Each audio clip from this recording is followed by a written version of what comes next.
This video is going to cover a very old and obscure fighting game called Xenophage Alien Bloodsport, a very bad and poorly designed 2D fighting game released in 1995 for MS-DOS, developed by Aggro Games and published by Apogee, who are known today as 3D Realms. Yes, the 3D Realms who published the original Duke Nukem and Wolfenstein games, so surely that must mean we are in good hands.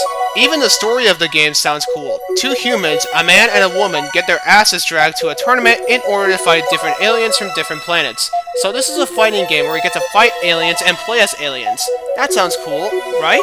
Well, there are a lot of design flaws here, so much so that I'm only going to point out 3, all under the questions of how can the design be more appealing and how can the design be more usable. Keep in mind, I'm playing the game on a web browser through an emulator because the game is abandonware and isn't available officially, so that means we're off to a good start. Speaking of abandonware, accessibility, making objects and environments usable by many kinds of people without any modifications. The first possible thing to do in a fighting game is to go into training and get used to the controls and your character's moves, so I picked my character and hopped in. Normally in training modes you fight another computer-controlled character that does mostly nothing. However, here, you find an inflatable clown that looks like Tim Curry. Excuse me, sir. Do you have Prince Albert in a can? Not only that, but when you hit the balloon, it leans back, which modifies the hitbox, and hits right back at you, probably for blocking practice, but still annoying. Also, there isn't an in-game move list for learning special moves, which is definitely needed because the motion inputs are like a mix of Street Fighter motions and Mortal Kombat motions. I think if the game had a move list and you fought against an actual training dummy and stuck to one motion input style, I could see the player figuring out stuff easier. Next is operant conditioning, basically the modification of behavior by reinforcing desired behaviors and ignoring them otherwise. Pretty much, Xenophage doesn't reward you for beating the game, so there isn't a reason to come back unless you want to play it with friends. The game does have 3 boss fighters, but you don't unlock them after beating them. You have to enter a cheat code in order to do so. There are very little positive reinforcements here, mostly negative ones. Even the cheat codes can sometimes make the game harder to play. There's a cheat that makes the game slower and floatier, and there's a cheat that leaves you in a taunt stance for a while. I propose to add an achievement system that rewards the player after completing certain actions, and also make all the cheat codes rewarding.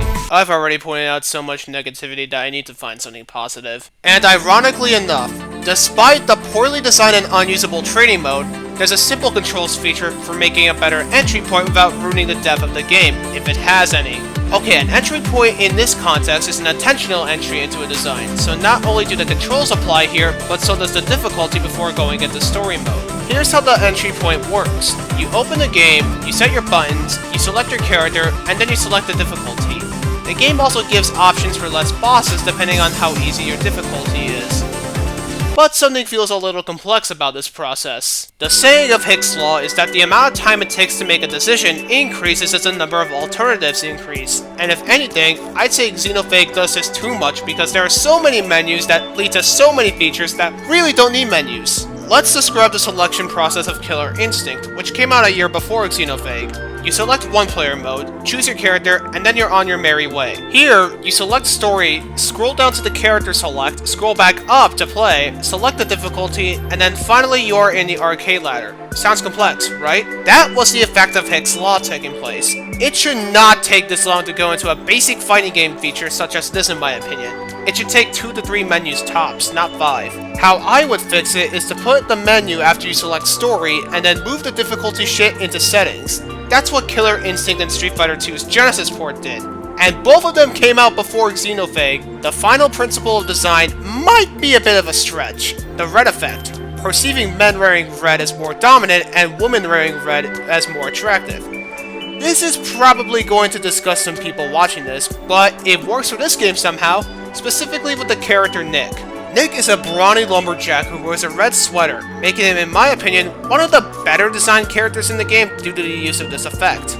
I mean, look at him. He's jacked. He looks like he can beat your ass in 5 seconds. I forgot to mention the game is Mortal Kombat-esque in nature with a fatality system called the meat system. Yes, that is actually what it's called. So given how this game already has a few Mortal Kombat inspired features such as the graphics and some of the mechanics, I wouldn't be surprised to see him in a Mortal Kombat game.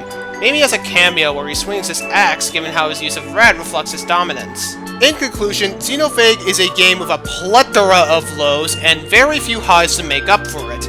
I haven't even gone about all the problems the game has. The controls feel weirdly clunky, as even jumping feels wrong, and there's a ton of frame drops compared to the demo fights. At least there are some pros despite how low they are. So, to restate my question at the beginning, how can the design of Xenophage Alien Bloodsport change to become more usable and more appealing? First, make a more usable space to practice characters and learn special moves. Second, give the cheat codes and beating the arcade mode some benefit. And third, make the menu so it's easier for the player to decide their actions.